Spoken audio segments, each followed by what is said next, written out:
Oi, gente, mais um sábado e mais um programa Política de Leve. Eu sou Keite Cavalcante, estrategista política, palestrante e também fundadora da Estratégica, agência de marketing e comunicação política.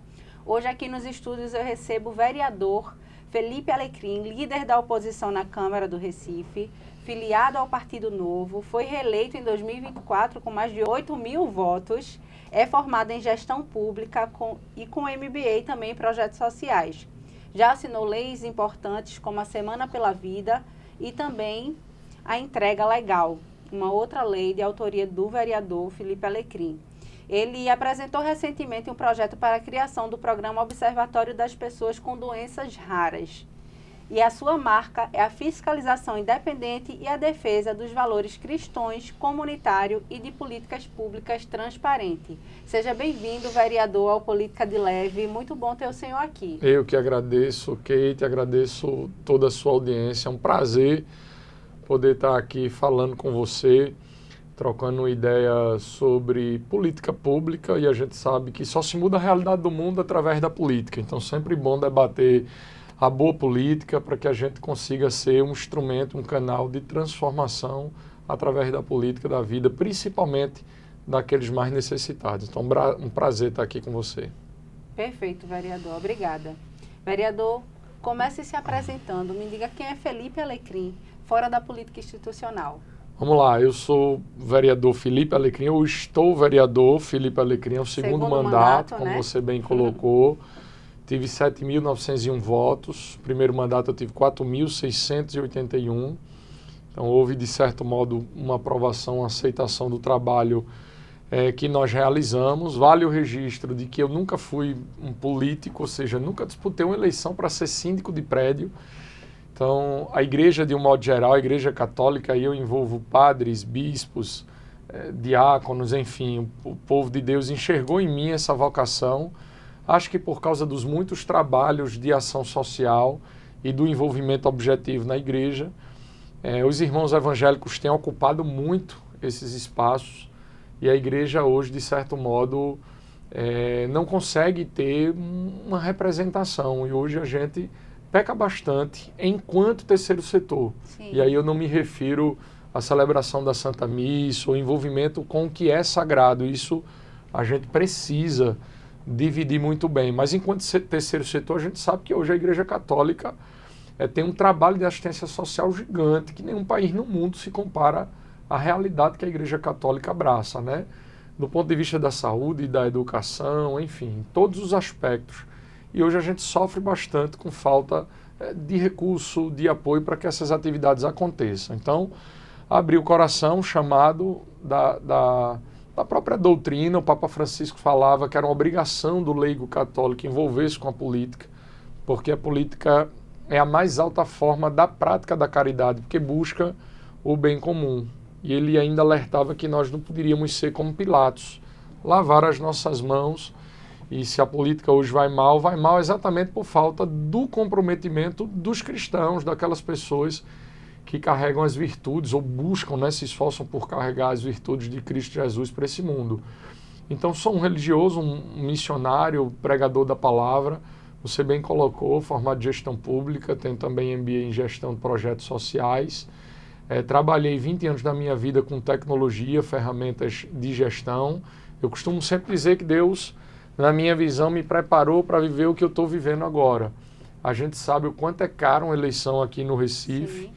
E que, obviamente, você tem grandes figuras que são tradicionais, e aí eu me refiro àqueles que têm um pai, o avô, já é uma tradição da família ter alguém ali envolvido na política. Meu pai e meu avô não foram políticos, então eu vim realmente a partir desse chamado e deu certo. Foi a primeira eleição, eu sempre brinco, mas que na verdade isso é a pura verdade. Eu tinha 30 bandeiras e a graça de Deus conduzindo a nossa história, e deu certo. Fui eleito e agora fui reeleito pelo Partido Novo. Deu certo por 2 vezes. Pois é. Vereador, o senhor já trouxe aqui para a gente que sua base é da Igreja Católica, né? Perfeito. Mas como é essa sua trajetória dentro da igreja? O senhor também é missionário, né, e ministro cristão dentro da igreja. Isso. Como isso influencia nas suas decisões políticas? Então, a gente carrega conosco, obviamente, tudo aquilo que é o ensinamento de Cristo Jesus. E ele nos direciona, claro, a lutar em favor da vida, da família, dos valores cristãos, né? Se colocar, por exemplo, contra a legalização das drogas, defender a vida desde a concepção até o seu fim natural. E, claro, tudo isso à luz da doutrina social da igreja. A gente falava na abertura do programa do quanto a igreja é forte com esse trabalho de levar dignidade para a vida das pessoas.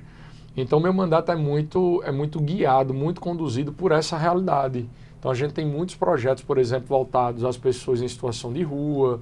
Eu tive a oportunidade de fiscalizar praticamente todos os equipamentos voltados aos cuidados das pessoas que vivem em situação de rua. Tem projetos de lei de nossa autoria também voltado para o contexto da vulnerabilidade, para o contexto ideológico que a gente abraça. Como eu disse, é lutar pela vida em todas as suas dimensões. Então, a ação social, de um modo geral, a própria atuação do terceiro setor, a fiscalização forte, principalmente frente aos serviços que deveriam ter qualidade, que são prestados às pessoas mais vulneráveis, isso tudo é uma marca e a gente entende que são características, dons que vêm do próprio Cristo e que termina conduzindo a nossa caminhada. O senhor também trouxe para a gente que nunca foi candidato a nada, né? Nunca fui candidato a nada. Mandato, mas nunca foi candidato a nada. Pois é, disputei eleição, tinha 30 bandeiras, não tinha nada mais. E a estratégia da gente, já que isso é estratégia política, era reunir as pessoas. Então eu trazia as pessoas, fui estudar política partidária. Perceba, eu não entendia nada sobre quociente eleitoral, sempre tive uma consciência política, Sim. claro, muito bem definida, mas os meandros da política era uma coisa que eu desconhecia. Então fui estudar sobre isso, reuni pessoas, fui pedir a bênção do meu bispo na época, que era Dom Fernando Saborido, e tive a bênção, claro que, e vou repetir, isso é importantíssimo, separando aquilo que é sagrado daquilo que é político, ou seja, a igreja ela cuida daquilo que é espiritual. Sim. A política é que tem a missão de transformar a vida das pessoas. Mas, claro, nós cristãos, ou nós que carregamos os ensinamentos de Cristo no coração, somos impulsionados a nos envolver com a política, exatamente para ser essa mola propulsora, esse instrumento de transformação de vida das pessoas. Agora, conte para a gente quais foram os maiores desafios quando o senhor entrou na política institucional. Olha, o maior desafio são as composições políticas, os próprios debates, é você dividir bem e compreender, inclusive, que no mundo pessoas pensam diferente. A gente vive uma polarização hoje tão difícil. Eu sou apartado dessa realidade, tá? Você é de Bolsonaro, você é de Lula, eu sou de Cristo Jesus e faço aquilo que minha consciência me conduz a fazer. E hoje é assim, né? Só tem Bolsonaro e Lula. Pois é, e na verdade quem pensa diferente é inimigo e você deseja literalmente exterminar. E vale isso para os dois lados, tá? Para os dois contextos. E a gente precisa trazer não só um sentimento, mas ações mais equilibradas. Eu vou repetir. Os meus valores eu defendo com unhas e dentes, vou para cima, com coragem, não abro mão deles. Eu sou a favor da vida, contra a legalização das drogas, a favor da família. A doutrina da Igreja Católica me move. Mas a gente não deixa de considerar, de acolher, de tratar com todo o respeito do mundo aquelas pessoas que pensam diferente. Nós vivemos numa democracia, e vale salientar muito isso, que deve valer o que a maioria estabelece como sendo verdade. É a maioria que conduz a história de uma sociedade. Muito embora a gente veja hoje minorias querendo estabelecer, decidir como a sociedade deve caminhar. A gente não pode perder de vista ninguém, mas vale o que a maioria estabelece como verdade. E a maioria da população brasileira hoje é cristã, carrega consigo os valores cristãos e a gente termina por defender essa realidade e defender, como eu disse, com coragem, sem abrir mão dos nossos valores. Além de defender seus valores, o senhor também defende outras pautas diferentes do que a gestão municipal, né? Hoje o governo está nas mãos de João Campos, Sim. Né, aqui no município do Recife, e o senhor é líder da oposição na Câmara. Perfeito. Então o senhor fiscaliza e defende outras pautas, muitas vezes diferentes do que se é apresentado pela situação. Me diga uma coisa, como o senhor avalia esse seu papel dentro da Câmara Municipal? Então, vamos falar não só do meu papel enquanto líder de oposição, mas do papel da própria oposição em si. Isso é muito bem dividido e estruturado. Você tem vereadores que decidem apoiar os projetos, apoiar a gestão, e aí o papel desses vereadores, obviamente, é mostrar aquilo que a gestão tem entregue para a população recifense, as condições e as melhorias, ou as pseudos-melhorias que a gestão tem proposto para o recifense, para a nossa cidade, e o papel da oposição, claro, é o de cobrar, é o de apontar caminhos, é o de mostrar o que precisa ser mudado. E Recife hoje eu considero a cidade da contradição. Nós temos um prefeito que investe mais de 600 milhões de reais em publicidade, festa e propaganda, mas gasta menos da metade disso, por exemplo, com plano de macro e micro drenagem. Recife hoje não suporta 5 minutos de chuva. Então qual é o nosso papel? Apresentar essas contradições. A gente vive num Recife que é bem diferente daquilo que há na propaganda do prefeito, e aí nas mais diversas áreas. A gente tem problema na área de saúde, Keti. Hoje as pessoas não conseguem atendimento médico, não conseguem ter acesso a um medicamento, a um agendamento de exame. Quando você vai para a área da educação, várias escolas e denúncias que a gente recebe no nosso cotidiano, de mães que enfrentam filas para matricular seu filho, escolas que estão em sistema de rodízio, tem requerimentos, para você ter ideia, na Câmara Municipal, de vereadores da situação, pedindo intervenção na estrutura física das escolas, pedindo o absurdo de que seja retirado o resto de obra, acúmulo de lixo. Tem vereador da situação que pediu reposição de água mineral, água potável de consumo. Isso tudo para a educação daqui da nossa cidade. Quando você vai para pessoas em situação de rua, é um desafio que eu lanço a qualquer recifense. Antigamente, você sabe que essas pessoas se concentravam no centro da cidade. Sim. Hoje, em qualquer bairro que você passar no Recife, você tem pessoas vivendo em situação de rua, sem acesso à saúde e à moradia digna, e você não vê projetos eficientes que busquem restabelecer a dignidade dessas pessoas, ou seja, reconstruir o vínculo familiar, dar empregabilidade, educação. Você vê histórias de vida impressionantes. Como missionário, nós fundamos uma casa de missão, e ali se reúne vários católicos para grupo de oração. A gente tem projeto com gestantes, são vários projetos, e um dos é a missão de rua. Inclusive, nesse final de semana, a gente estava lá, não só para levar o alimento, mas para resgatar essas pessoas. Então, eu desafio hoje a gestão, o prefeito, mostrar qualquer projeto que busque tirar essas pessoas das ruas. Não tira. Então, esse número só aumenta. Cresce. Por quê? Porque a gente não tem uma política pública eficiente. Então, deixa inclusive um registro de que eu sou a favor do recolhimento compulsório, do acolhimento compulsório dessas pessoas. Por quê? Está fora de si, Keti. Está envolvida muitas vezes com a droga, já não pensa mais em nada. Então você propõe a facilidade de um restaurante popular, de um abrigo que ele vai lá, passa a noite, mas que no outro dia tem que sair do abrigo, porque o abrigo não acolhe. Vai num centro pop, lava a sua roupa, né, entende, lancha e depois tem que voltar para a rua. Então, como você vai transformar a realidade dessas pessoas? Hoje, não se tem um censo, se liberou uns dados há 2, 3 anos atrás, já mostrava que tinha mais de 1.800 pessoas vivendo nessa condição. Hoje são mais de 3.000. Isso sem falar do trânsito, nós temos o pior trânsito do país, né? Sem falar das áreas de risco, quantas e quantas pessoas hoje não moram lá na beira de um morro, protegido por uma lona que não protege nada, né? Você for para o bairro do Jiquiá, de Afogados, em dia de sol, verão forte, as casas inundam de água, porque basta a maré estar cheia e não existe plano de drenagem na cidade. Enfim, são muitas contradições e o papel da oposição é muito claro, é objetivo e necessário, Sim. que é o de apontar e cobrar uma maior eficiência do Poder Executivo, para que a Prefeitura entregue um serviço de mais qualidade à população. Exato, sem oposição não dá, né? Pois é, não Precisa vivemos, estar lá fiscalizando. não experimentamos a democracia, Exatamente. né? E o senhor, nesse papel de líder da oposição, qual a marca que o senhor quer deixar?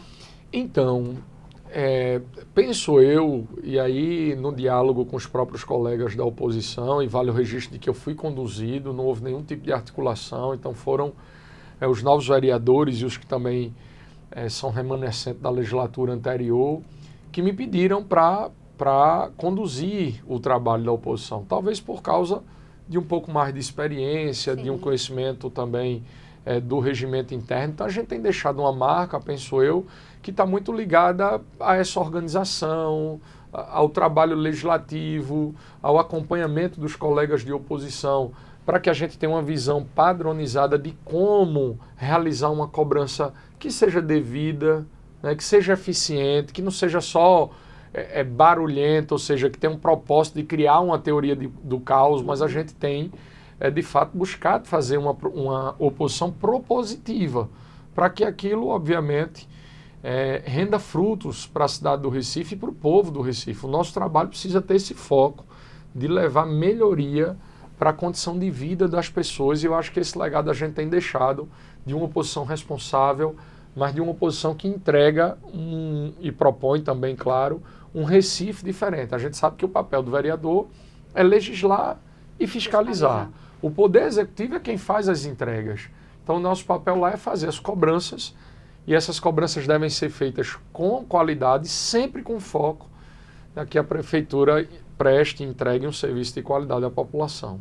Vereador, esse sendo o objetivo de vocês, né, agir com propósito e não polarizar. Sim. Eu estive com o líder do governo, Samuel Salazar, aqui, e ele disse que essa nova oposição, né, chegaram novos vereadores na Câmara da oposição, que trabalha muito suas redes sociais e grava tudo e fiscaliza, faz lives. E ele citou aqui que essa nova oposição chegou para fazer cortes para as redes. Então, eu vou deixar agora o senhor com seu direito de resposta. O que o senhor me diz sobre? Talvez o vereador esteja incomodado com o Recife da vida real que esteja sendo mostrado pela bancada de oposição. Mas é muito fácil a gente poder desconstruir uma narrativa e uma opinião que não tem o menor fundamento. Basta o vereador que colocou-se dessa forma levantar o número de requerimentos que ele tem ou que qualquer outro vereador da situação tem e comparar os números, por exemplo, com os vereadores da oposição. Basta, inclusive, o vereador avaliar a quantidade de projetos de lei que a oposição tem e que a situação tem e entrega para a cidade. Basta o vereador, inclusive, que colocou-se dessa forma, apresentar a quantidade de fiscalização que a bancada da situação fez e que a bancada de oposição entrega hoje para a cidade do Recife. Basta, inclusive, o vereador em questão fazer um levantamento da presença nas plenárias. Levanta lá a presença das plenárias dos vereadores de situação e de oposição. Então, assim, é um argumento que não se sustenta. Acho que se dá muito pela preocupação, como eu disse, da gente estar apresentando um Recife da vida real, e isso está alcançando as pessoas, porque a gente precisa até aplaudir, elogiar, que não existe um investimento ou recurso milionário que o prefeito tem, porque eu acho que ele deveria, inclusive o vereador em questão, apontar o dedo para o prefeito que ele defende, que investe inclusive milhões em publicidade e propaganda. Parece até uma piada a gente ouvir um comentário dessa natureza. Mas o que é legal de tudo isso? É a gente ver que os vereadores têm inúmeros seguidores e alcançam muitas pessoas, e essas pessoas estão despertando para aquilo que toca a cidade do Recife. Talvez isso incomode um pouco o vereador líder da situação e também outros vereadores que terminam por não só compreender, mas querer desprezar, diminuir um trabalho que, na minha avaliação, tem sido de excelência, que tem tocado o povo da cidade do Recife e promovido, inclusive, grandes mudanças. Então, para resumir, é só pegar os números. Pega os números dos vereadores de situação e compara com os números de oposição, que é a resposta melhor para essa narrativa. Isso até que parece uma piada que foi dita aqui pelo vereador. Então, a oposição está fazendo o trabalho correto, porque está incomodando. Sem sombra de dúvida. Isso já é o retrato de que a gente está no caminho. Se está desagradando aqueles que a gente entende que poderia entregar mais, é porque a gente está no caminho certo. Vereador, 2026 está chegando, né? Vamos para um cenário mais macro, certo? Possivelmente, João Campos venha candidato ao governo, né? Está aí todo mundo falando a respeito sobre essa candidatura, mas o senhor compartilha aqui com a gente o que vai impactar esse cenário na Câmara, né? Ele indo candidato, ele sendo eleito, e o que vai impactar também, o que vai mudar no seu papel de opositor. Então, primeiro eu devo dizer que a cada dia para a política, e você sabe bem disso, é uma eternidade, né? Uhum.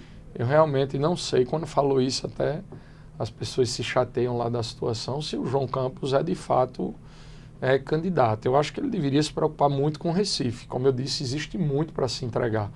Hoje ele vive em função de gramar campo de futebol e entregar meia dúzia de praça. Só que as pessoas sem saúde não podem usufruir de lazer. E eu não sou contra o lazer. É um direito constitucional, vale o registro, né? As pessoas têm que ter direito e acesso ao lazer, mas a gente não pode viver prioritariamente disso. Então, ele esquece daquilo que é essencial e deveria cuidar daquilo que é essencial. A nós cabe mostrar, inclusive para o próprio Estado, como está a situação do Recife. E se as pessoas acham válido ele colocar o nome dele à disposição. Mas, repito, eu não sei, honestamente, se ele é candidato. Eu acho que as pessoas estão despertando muito para o que está acontecendo com a gestão dele aqui na nossa cidade. E, claro, acho que entre março, abril ou maio ali, ele sendo candidato, ele tem que se afastar. Eu acho que ele vai terminar deixando a prefeitura ainda mais fragilizada. Hoje, para você ter uma ideia, nós aprovamos na Câmara, claro, com o voto da bancada inteira da oposição contrário, um pedido de antecipação de recursos. Ele pediu para vender para a iniciativa privada os débitos dos contribuintes aqui da nossa cidade. Vai deixar um rombo no caixa absurdo, um prefeito que, inclusive, já adquiriu mais de 4 bilhões e meio de empréstimos. Recife, para você ter uma ideia, vai pagar empréstimos todos os meses até o ano de 2047. Até 2047 nós estamos endividados. E hoje ele pede mais uma antecipação e o mais absurdo ainda é que 50% disso vai ser para repor o rombo dos aposentados, ou seja, para o aposentado não deixar de receber sua aposentadoria, e os outros 50% ele pede um cheque em branco da Câmara Municipal. Por quê? Porque ele diz que tudo que vai ser arrecadado, ou metade do que será arrecadado, ele vai investir em benfeitoria na cidade. Mas quais benfeitorias? Ele não descreve isso no projeto. Então, ele vai investir no que ele quiser, e geralmente ele quer investir em publicidade, propaganda e em festa, que é um absurdo, né? Eu ontem estava andando pela cidade e vi vários lugares assim, interditados, né? Estão acontecendo muitas obras. Aditivo de tempo, de obra. Pronto, isso era uma pergunta boa para os vereadores da situação, não só os líderes, mas os vereadores de situação, para ele mostrar pelo menos uma. Eu vim aqui nesse podcast para falar de uma obra, uma só, que não tem aditivo de prazo e de custo. Uma. Eu lanço esse desafio direto lá no plenário da Câmara. Vereadores, venham para o debate comigo aqui e me fale de uma obra, uma só, que não tem aditivo de prazo e de custo. É um absurdo hoje o que o PSB, o que o prefeito faz com a nossa cidade. Vereador, o senhor citou várias frentes aí que estão frágeis, né? Sim. Saúde, educação. O senhor disse que o prefeito investe muito em praça, em campo. Sim. Mas de todas essas necessidades no município, o que o senhor enxerga mais urgente? O que é que o povo mais precisa? Olha, todas elas, porque toca de maneira particular cada pessoa. E quando falta dignidade, a gente fala da pessoa humana. Uhum. O nosso trabalho, a nossa missão de vida deve ser o de levar dignidade para a vida das pessoas. Nós precisamos cuidar uns dos outros. A saúde é algo que toca profundamente, né? Se você for hoje em qualquer unidade de saúde, nenhuma literalmente funciona. Hoje nós temos pessoas que moram em áreas de risco e quando cai 5 minutos de chuva as pessoas perdem tudo. Risco de desabamento. Eu tenho um requerimento num dos bairros aqui que terminou ceifando a vida de mãe e de filha. Eu tenho 2 ou 3 requerimentos para o mesmo local e a prefeitura não fez o serviço. Rua Vasco da Gama tem uma barreira nível 4. Já houve um deslizamento. É Zona Norte, né? Zona Norte. Teve uma senhora que ficou soterrada e o prefeito não entrega a obra. Então, falta muitas obras estruturantes. Eu não tenho nem como te pontuar, porque na educação as crianças com TEA não são matriculadas, os professores não são valorizados, ADIs e ADS faltam na sala de aula, não são valorizados também, são crianças em sistema de rodízio. Hoje a gente ainda tem denúncia, e você vê isso no próprio site da prefeitura, são mais de 6 mil crianças fora da sala de aula. Então, eu não tenho como dizer para você, olha, a saúde, que é essencial, Sim. mas a educação da criança, que também é essencial, as áreas de risco, que é essencial, as pessoas em situação de rua, que é essencial, até aquilo que parece ser, digamos assim, menos trágico, traz um problema de vida para as pessoas, como o trânsito, por exemplo. Sempre Pior alguém, né? trânsito do Brasil. Você passa mais tempo no trânsito do que no teu trabalho, do que na tua casa. E isso, claro, fere o psicológico do cidadão. A gente não tem mobilidade. Então, hoje a gente tenta procurar uma área, se você for falar de habitação, eu fiscalizei um habitacional no Arruda, um bloco inteiro para cair. Quer dizer, atendeu-se o sonho de uma população em situação de vulnerabilidade. Anos depois, a Defesa Civil chega lá e diz, ó, saia desse lugar porque vai cair o bloco. Porque o prédio que eu te entreguei não é bom. Percebe?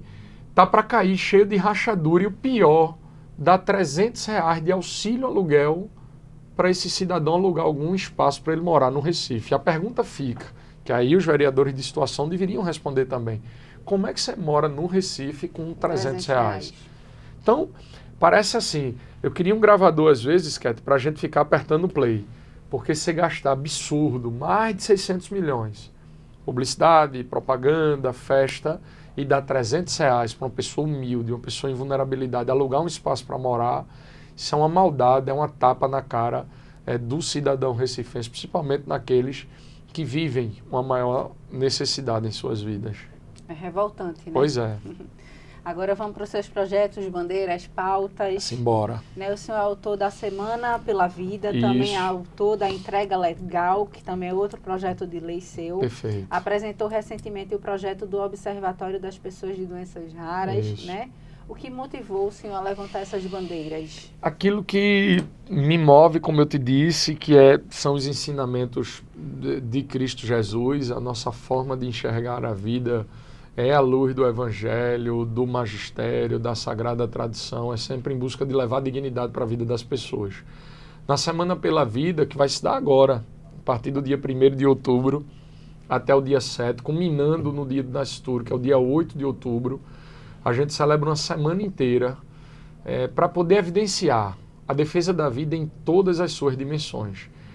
Dizer aos 4 cantos do Recife que a gente defende a vida desde a concepção até o seu fim natural. E aí, deixando claro, a gente defende o nascituro e nós somos contra a pena de morte. Tá? É a vida em todas as suas dimensões. Para mim, o bandido bom é o bandido que está na cadeia, que paga pelos seus crimes, que obviamente tenta se reconstruir a ressocialização dele. Alguns, para mim, têm que ser apartados da sociedade, crimes contra a mulher, violência contra a criança, enfim. Mas a gente sempre trabalha com o propósito de valorizar a vida em todas as suas dimensões. Então, é uma semana para a gente celebrar o não ao aborto, os malefícios do aborto e, como eu disse, a valorização da vida. Além disso, esse projeto de entrega legal que você citou é um grande orgulho, Cat, do nosso mandato, porque o que é que envolve? Qual é o bojo de envolvimento desse projeto para você entender? Existem muitas pessoas que, no ato de desespero, abandonam os seus filhos para morrer, recém-nascidos. Você já deve ter ouvido e visto, né, lido na imprensa casos de abandono em lata de lixo, em hospitais. Teve um que foi bem emblemático, ali na divisa do Recife com Camaragibe, no Rio. Os pescadores, no exercício do seu trabalho, viam um pedaço de madeira com um saco boiando e se mexendo, exatamente. E eles acharam que era um animal, que já era trágico, obviamente. E quando eles foram lá que abriram, era um bebê recém-nascido, que tinha sido jogado, obviamente, para morrer. E eles resgatam esse bebê. O que é que diz o nosso projeto? Nosso projeto, que na verdade é lei, tá? Foi um projeto de nossa autoria, que hoje é lei aqui na nossa cidade. Foi sancionado, já é lei. Ele amplia a divulgação da entrega legal, para que as pessoas entendam que entregar o seu filho para adoção não constitui crime. Pelo contrário, o braço do Estado vai alcançar a vida dela. A assistência social vai alcançar a vida dela. E, consequentemente, o Estado vai providenciar para que essa criança tenha uma vida digna. Então, se não há condição de criar, entregue a criança. É como um aborto, para você entender o meu posicionamento, o posicionamento da igreja. Veja, algumas gravidez, elas acontecem de forma trágica. Mas a gente não pode combater uma atrocidade, uma tragédia, cometendo outra atrocidade e outra tragédia. O bebê no ventre materno é tão vítima quanto a mãe violentada. O peso da lei é para o abusador. Inclusive, muitos desses que são a favor do aborto votaram contra a castração química. São contra o aumento de pena, a redução da maioridade. E eu repito, a essas pessoas, abusadores de mulheres e crianças, o peso da lei. Então, voltando, algumas gestações elas acontecem de forma trágica. Mas o que que a gente faz? Protege a mãe e protege o bebê. E vai para cima do criminoso. É importante salientar que, inclusive, o processo abortivo ele é mais danoso ao corpo da mulher do que o nascimento da criança. E é óbvio que aquela mãe e aquela família, ela não é obrigada a acolher e a criar, a cuidar dessa criança. O que é que ela faz? Tem o bebê e entrega para adoção. Então a vida da mãe é preservada e do bebê também. E aí uma reflexão importantíssima. Veja, as pessoas que optam pelo aborto, e essa opção em si, ela não vai fazer com que o problema não seja mais vivido ou seja apagado da mente da pessoa. Na verdade, ela vai ter dois problemas graves para administrar. Primeiro, o da violência sofrida, depois o de ter optado pelo aborto. Porque essa consequência virá no futuro. Percebe? No ventre materno não está se criando ou permitindo que se evolua um monstro. É uma vida humana. Então depois, e aí isso é óbvio, a própria ciência fala sobre isso, depois é mais um problema psicológico para se tratar. Mas se aquela mãe preserva aquela vida, aquela família preserva aquela vida e o Estado trabalha para que isso seja construído, a criança nasce, é entregue para adoção e, obviamente, não seria mais um problema, mais uma situação de agressão psicológica para a mãe ter que viver ou ter que lidar com isso. Então, repito, assim, são muitos os projetos que nós apresentamos. Esse do Observatório, por exemplo, a gente já fez audiência pública. São muitas pessoas que precisam de atendimento e de um olhar para o Estado. As pessoas que são tocadas pelas doenças raras é uma coisa que machuca muito o coração. Por quê? Porque às vezes não há um tratamento específico, a necessidade é muito específica, é um número que parece reduzido, mas quando você envolve e acumula tudo, vê que são muitas pessoas que sofrem com isso, precisa de um medicamento específico, e muitas vezes esse medicamento é caro, uma alimentação específica. Então, por que desse observatório?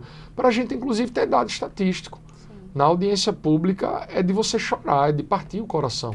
Famílias desesperadas e famílias, muitas delas, que têm condição financeira. Tu avalia, Cat, aquelas que não têm condição financeira. Percebe?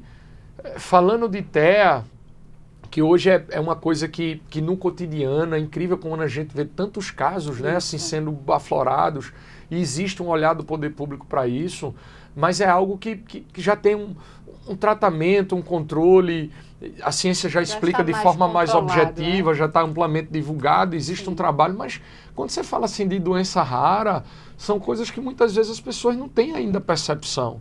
É uma família que sofre porque tem que cuidar no dia a dia, sofre porque não tem acesso a medicamentos, sofre... Enfim, é um sofrimento muito profundo e a política deveria ser alento na vida dessas pessoas. É por isso que a gente criou esse e tantos outros projetos. E sem a atenção do poder público, exatamente, né, isso é o que é o pior. O senhor teve mais de 50 requerimentos aprovados recentemente. Está certo esse número? Tá. Na verdade, nós temos centenas e na gestão anterior, nos 4 anos, para você ter ideia, nós aprovamos mais de 3.000 requerimentos. Nós temos um projeto chamado Gabinete na Rua. Sim. E nossa missão hoje é estar escutando as pessoas, visitando os bairros, conhecendo, participando, vivendo o problema que as pessoas têm para exatamente buscar solução. E essa solução consiste em cobrar a prefeitura que ela entregue e preste um serviço de qualidade. Exato. Desses 50 requerimentos recentes, o senhor considera algum mais importante?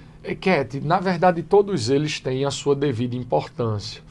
Obviamente que quando você olha, por exemplo, para uma poda de árvore, isso é bem diferente. Sim. Do que aquela pessoa que vive numa área de risco e pede para que se construa uma barreira.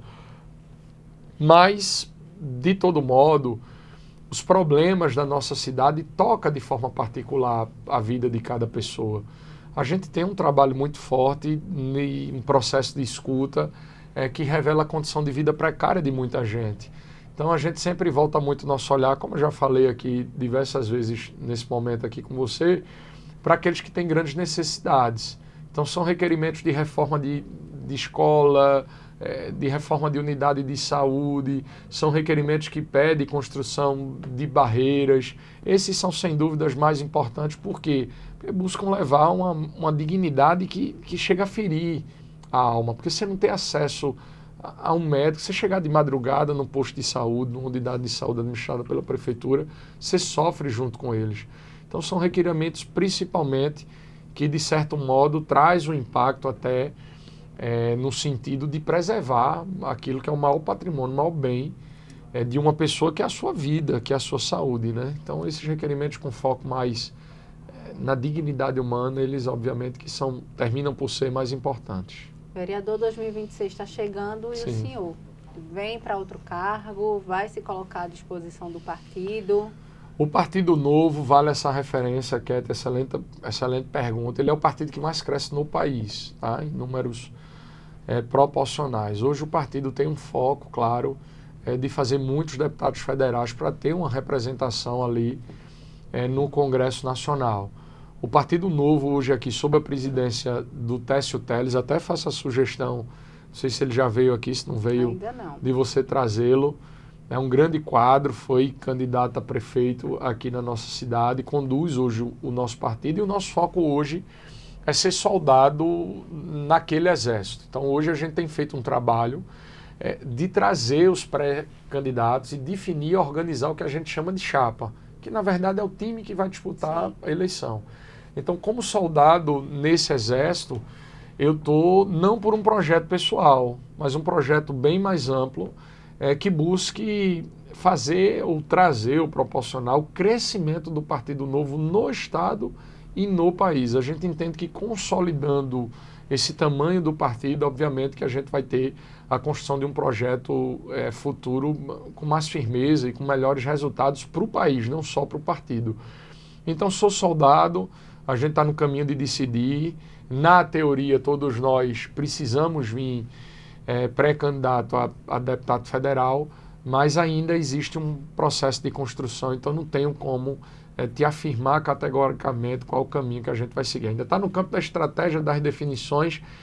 Quem tem tempo não tem pressa, a gente está organizando tudo isso aí para então tomar uma decisão que seja madura, que beneficie, claro, o partido, mas que não perca de vista o benefício à população, ao nosso país, ao nosso estado. Sim, sim. Vereador, o senhor sabe que hoje em dia a política não se faz só na rua, né? Também se faz nas redes sociais, Sim. 50-50%. Como anda a sua vida nas redes sociais? O senhor está ativo nas redes? Presta conta do mandato nas redes sociais? Preciso de sua ajuda, inclusive, com o trabalho de consultoria que eu sei que é espetacular, que busca dar essa visibilidade ao mundo da política, ou aqueles que abraçam esse ministério, eu digo que é um ministério, né, da política, mas lanço sim, todos os meses eu presto contas, não só através da rede social, mas através do WhatsApp, com todas as pessoas que de algum modo se relacionam com o nosso mandato. Pra você ter uma ideia, a gente tem uma ferramenta de gestão, trabalhei mais de 20 anos com isso. Então a gente tem software de gestão, a gente acompanha as demandas, a gente acompanha as proposições, a tramitação de todas elas, e a gente, claro, presta contas disso. Confesso a você, e aí vale o registro, que na minha primeira campanha, acho que eu não tinha nem 800 seguidores, 900 seguidores, eu não tinha internet. Então, eu não tinha rede social. Então, eu criei a rede social para então me lançar candidato quando fui eleito a primeira vez. Hoje a gente tem uma equipe muito bem estruturada e até olhando para o trabalho que os nossos colegas na Câmara têm, a gente tem buscado evoluir, né, trazendo mais qualidade no vídeo, mas não só nos vídeos e na construção da imagem, a qualidade da imagem que é levada, né, no conteúdo que é levado para a população, do trabalho que a gente tem feito. Então hoje a gente tem cerca ali de 16 mil seguidores, mais ou menos, no Instagram. É um número pequeno se comparado aí a muitos parlamentares e políticos que já têm essa intimidade com as redes sociais, mas sinto que a gente está crescendo bastante. Hoje o meu foco muito é corpo a corpo. A relação com o eleitor e a cidade, a gente trabalha muito de domingo a domingo, e o meu eleitorado exige isso. Eu ando demais, mas a gente entende também que a rede social te proporciona um alcance sem que haja um esforço tão absurdo. Então você amplia esse alcance e essa divulgação do trabalho que você faz, que você realiza. Então hoje a gente está firme nisso, tentando investir, focar também para que a gente consiga alcançar mais pessoas. E está no caminho, né, vereador? Estamos no Começou caminho. com 800, está no Pois é. segundo mandato. Pois é. Né? O segundo mandato começou Isso. agora, podemos Eu terminei dizer. até a primeira eleição, acho que tinha 8.000 seguidores. Nesses 6 meses a gente foi para 16, assim, praticamente dobrou esse número. E isso é retrato até dos ensinamentos que os que chegaram estão nos mostrando, né? A gente tem visto que não tem como fugir, Keti, dessa realidade. As pessoas hoje vivem em função disso. O que acontece no Japão em 5 segundos já é notícia, você já está sabendo, já está na sua tela. Então, para aqueles que desejam se conectar mais fortemente com o eleitor e, claro, abranger essa conexão, alcançar mais vidas, mais pessoas, o uso da rede social é fundamental, a gente compreendeu isso. É uma quebra de paradigma, mas é preciso, é necessário e a gente tem trabalhado. Eu vou até compartilhar com o senhor Sim. uma pesquisa do Data Senado, onde revela que 50% das pessoas decidem um voto pelo que vê do político nas redes sociais. Olha aí. Então é muito mais necessário do que a gente imagina. Muitas vezes. Pois é. Né? Então, corpo a corpo é importante, estar na rua, porta em porta, mas tem que pegar aquilo que se faz na rua e levar para as redes sociais. De certo modo, ele estrutura ali a persona, né? A pessoa, através da rede social, consegue meio que definir, estabelecer, conhecer a tua personalidade, o que você defende, conexão, gera né? conexão, pois é. Agora a gente sabe que as redes sociais têm seu lado bom, mas também tem seus lados ruins, né? Ali Claro. a polarização, Isso. fake news. Isso. Você já passou por alguma fake news?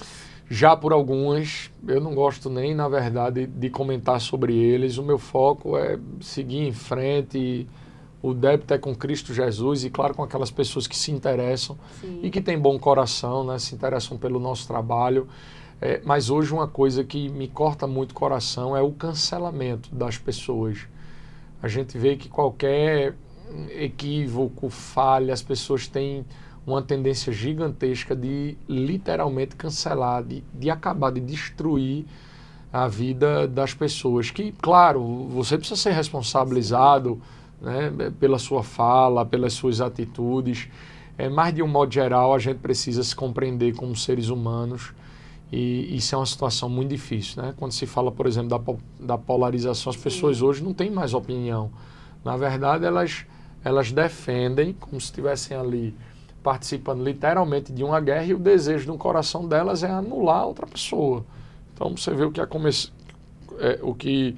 aconteceu com um cidadão lá nos Estados Unidos e o que acontece diariamente são crimes que ocorrem, que são incitadas por uma polarização que a gente...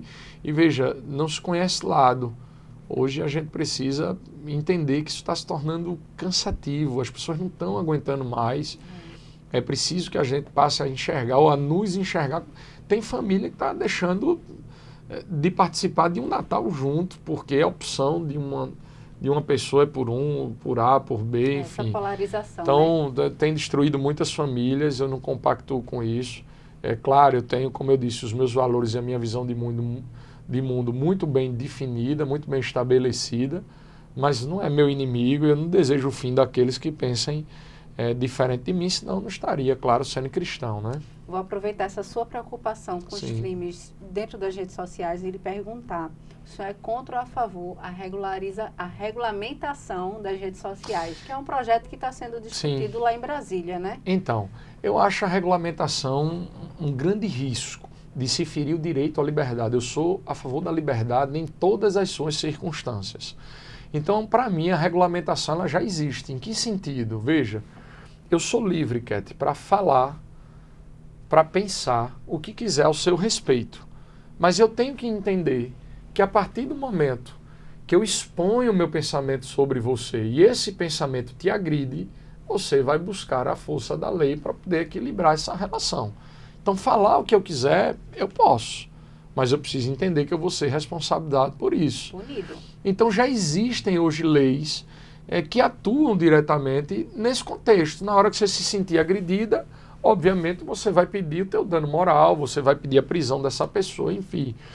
Então, eu acho que quando a gente fala de regulamentação, o risco de se ferir a liberdade é muito, muito grande. Então eu vejo essa matéria com preocupação, mas entendendo que as pessoas precisam de liberdade, mas essa liberdade, obviamente, precisa ser com responsabilidade. As pessoas precisam responder pelos seus atos. Tem gente que tem vida destruída. Eu já vi casos, e vou contar até um que talvez você não lembre, mas eu já vi casos aqui de pessoas serem acusadas de abusar de uma mulher, de uma criança, e aquilo ser um fake, e a pessoa ser praticamente agredida e linchada, e ter sua vida em risco.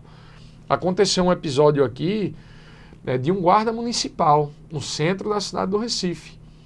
Ele estava no exercício do trabalho, portanto fardado, ele encosta a moto dele e foi lá pegar a aliança que ele fez com o ourives, porque ele ia casar.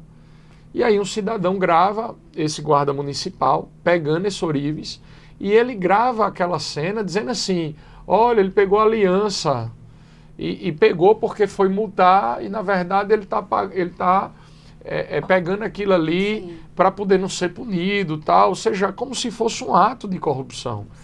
E isso viralizou na rede, como se o guarda municipal estivesse subornando aquela pessoa para não ser multado, e na verdade não era nada disso. Ele teve o muro da casa pichado, ele foi cancelado na internet, ele teve ameaça de agressão. Então, é sobre isso que eu falo. Hoje a internet traz esse risco. Então, uma pessoa que grava um vídeo desse e que posta, tem que ser penalizado criminalmente e tem que responder por isso. Porque uma fake dessa, uma construção dessa podia levar um cidadão de bem à morte. Então, nesse contexto, precisa que se exista o peso da lei, mas ao mesmo tempo a gente precisa ter cuidado, porque quando fala em regulamentação, a gente não pode construir nada que fira a liberdade das pessoas. Sim, mas a gente entende também que vai além, né, vereador, dessas fake news. A gente viu recentemente aquele influenciador, Felca, trouxe e expôs as situações com crianças. Que provocou o Ministério Público e os órgãos necessários e a população inteira para uma realidade que acontece no dia a dia, né? É chamar e na hora que viraliza, o poder público, começa a ter atenção. A gente para às vezes para pensar, Cat, por que tanto tempo? Porque isso está tão na cara, está tão em evidência, né? Inclusive teve uma atriz que falou sobre isso, foi cancelada, foi multada, enfim. Uma coisa que está tão em evidência, a gente levou tanto tempo para discutir. Eu espero, inclusive, que esse assunto não morra e não pare por aí, mas que a gente consiga punir, porque a pureza de uma criança, né, a pureza de uma mulher, a violência contra a mulher, contra a criança, é o que há de pior numa sociedade. É o crime hediondo no nível que, para mim, essas pessoas precisam ser completamente apartadas da sociedade. Não existe espaço para ressocialização. Tem que ser afastado da sociedade. É nesse nível que eu penso e que eu construiria política pública e política criminal mesmo, para alguém que fere a pureza de uma criança. É isso, vereador. Esperamos, né, que não pare por aí, que realmente o poder público evolua para resolver isso. Agora vamos deixar o programa mais leve. Vamos embora. Vamos para o quadro de humanização. Sim. Vereador, me diga, compartilhe com a gente um lugar que o senhor mais gosta aqui no Recife. Olha, como cristão, a minha relação é muito próxima da igreja, né? Eu poderia dizer dentro do templo, a igreja da Torre, que é a igreja particular que eu sirvo, mas eu acho o Recife Antigo algo extraordinário. A gente tem uma rua ali que é das mais belas do mundo. É uma pena que tudo aquilo esteja completamente abandonado. Apesar de ser humanização, não posso deixar de dizer isso. Fui e fiz uma fiscalização, uma vistoria, a Rua da Imperatriz, acho que 90% das lojas fechadas. O Recife Antigo precisa urgente de um reavivamento, mas eu diria que o Recife Antigo é um lugar que todo recifense guarda no coração. Ali deveria ter muitos restaurantes, e bares, e boates, e locais que mexessem com a cultura, enfim. Devia ser um lugar mais bem guardado. Já mas o Recife Antigo, turístico, mas se fosse mais cuidado, né, vereador? Seria melhor. Agora compartilhe com a gente um livro ou uma música que lhe acompanha. Um livro, eu diria, e gosto muito do Banquete do Cordeiro. É um livro que fala e retrata ali a Santa Missa passo a passo, num olhar de um protestante que se converteu ao catolicismo, mas que vê a relação entre a celebração da Santa Missa, cada passo da Santa Missa, com o que está escrito lá em Apocalipse, uma revelação a São João. Assim, é um livro extraordinário, mas tenho muitos outros livros que também retrata a política e que retrata o dia a dia, mas eu ficaria com o Banquete do Cordeiro. Já fica de dica, viu, pessoal? Um hábito seu que ninguém imagina. Um hábito, eu gosto de jogar tênis e gosto de jogar futebol também. E acho que esses hábitos, muita gente não me vê praticando esporte. Isso é uma coisa que eu preciso até mostrar nas minhas redes. Eu não amo. Você estava falando de humanização, eu não sou muito de humanizar. Você não vê muito nas minhas redes os meus hábitos familiares, o que eu faço no dia a dia. O meu pessoal cobra da comunicação, cobra muito. Mas acho que jogar futebol, jogar tênis, eu gosto muito de esporte e vivo muito no dia a dia o esporte. Como estrategista, eu digo, escute o pessoal da comunicação. Pois é, sou teimoso, mas está melhorando.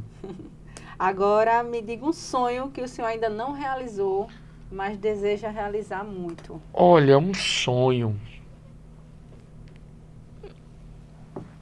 Está muito ligado a ser um instrumento e um canal da graça de Deus. Quando a gente fala do processo de conversão e do alimentar a fé, ele é um processo diário.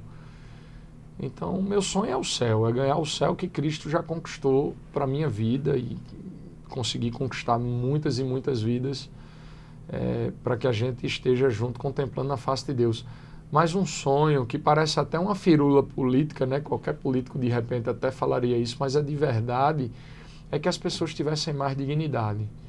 Assim, é de rasgar o coração você ir para a rua hoje e ver pessoas comendo o que está no lixo, sem ter a condição de tomar um banho. Você vê crianças sem perspectiva de futuro nenhum. Mas acho que um sonho que termina sendo um ideal de vida é levar mais a presença de Deus para a vida das pessoas e dar uma condição mais digna para elas. Acho que esse é o sonho. Claro que a gente tem muitas lutas, muitas batalhas no nosso dia a dia.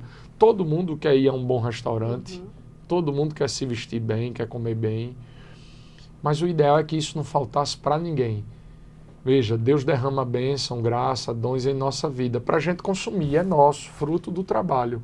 Mas também é graça de Deus e Ele derrama para que a gente possa abençoar toda boa obra e abençoar inclusive aquelas pessoas que o próprio Deus coloca diante de nós. Então a gente não pode viver aquilo que o mundo tem para ofertar e deixar ou perder de vista tantas pessoas que não têm o que comer, não têm onde morar. Então o sonho é esse, é que todo mundo pudesse ter mais dignidade nas suas vidas. Servir e ajudar, né? Pois é. É como uma frase que eu ouvi um dia. Sim. Quem não serve para servir, não serve para viver. Exatamente. E eu tomei aquilo para mim, pura verdade. Está na missão, está na obra. Exato. Vamos para o quadro de você para o mundo. Vamos 3 embora. Perguntas, bate bola, o que vier na cabeça o senhor Certo. responde. Certo? Para o senhor que é ser político. Ser político é ser um canal, um instrumento de transformação na vida das pessoas. Ser político é ter o entendimento que nós precisamos fazer da política um dom de servir. Se o senhor acordasse um dia, amanhã o senhor acordasse e toda a sua trajetória fosse apagada, pessoas, momentos, Sim. ações, mas o senhor pudesse recuperar 3 coisas, pessoas, o que o senhor recuperaria? Você fala da trajetória da política. De toda a sua vida. A minha família, sem sombra de dúvida, é o maior ministério que Deus me confiou. Já imaginou eu esquecer da minha família? Eu estava perdido nesse mundo. É dos meus valores e do amor a Deus, porque isso são os pilares daquilo que sustenta a minha caminhada. Sem isso eu não sou nada na vida. Isso, o senhor reconstruiria tudo Todas de as novo. coisas. Recomeçar é preciso. É porque, para nós que servimos a Jesus, por muitas vezes a gente acha que o caminhar na igreja, o ser discípulo de Jesus, é abraçar só o que há de bom. Mas é abraçar a cruz de Cristo também. Ele nos ensina isso, recomeçar a cada dia. O processo de conversão, ele é diário. No mundo, havereis de ter tribulação, desânimo, angústia, medo, aflição, mas coragem, bom ânimo. Ele venceu o mundo e ele nos impulsiona também a ser vitorioso. Então, recomeçar para mim é bobagem. Eu faço isso diariamente. Não tenho receio nenhum de vender sanduíche na praia de Boa Viagem, de ir num terreno para capinar. O que tiver que fazer, eu faço. Isso para mim é virtude. Virtude e graça de Deus, de poder enxergar, de ter as mãos para trabalhar, de poder ter um coração que me leva a ter preocupação com os outros. Então, a recomeçar faz parte do nosso cotidiano. Vereador, agora olha para essa câmera e dê sua mensagem para o mundo. Mensagem para o mundo é que a graça de Deus esteja sempre na vida de cada um de vocês. Deus coloca ministérios importantíssimos na nossa vida.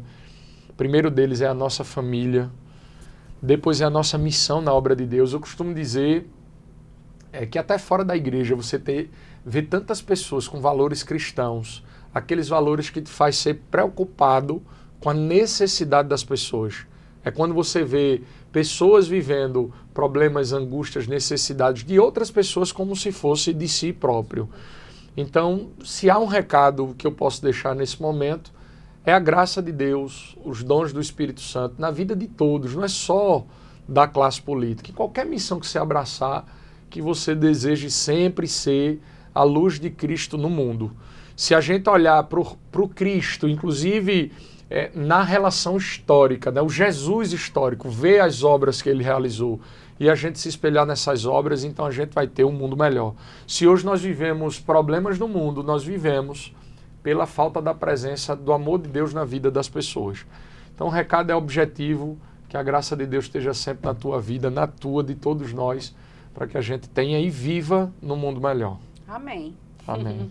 Vereador, muito obrigada pela sua participação aqui no agradeço. programa. Foi muito bom conhecer mais do seu mandato. Obrigado.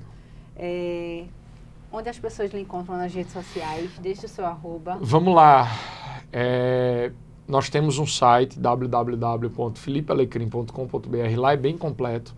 Tem vários projetos de lei.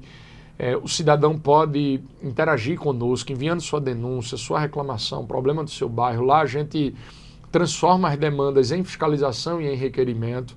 Lá tem o nosso perfil, biografia, tem uma série de informações que fica à disposição daqueles que querem conhecer um pouco mais e daqueles que, inclusive, hoje já acompanham o nosso mandato. A nossa rede social, em todos os canais também, Twitter, TikTok agora, né? Instagram, Face, enfim. No Instagram, filipealecrim.oficial, lá a gente sempre posta o cotidiano dessa nossa caminhada. Então, quero agradecer demais o seu convite, me colocar à disposição, colocar a Câmara Municipal também à disposição para qualquer matéria que você queira trazer para a população e saudar a tua audiência, desejar que Deus te abençoe e que faça com que você cresça muito, né, nesse trabalho, nessa missão que você tem desenvolvido, porque é essencial. Hoje, quando se fala de política, Keti, é corrupto, é ladrão, é bandido, se não for quando estiver lá vai ser.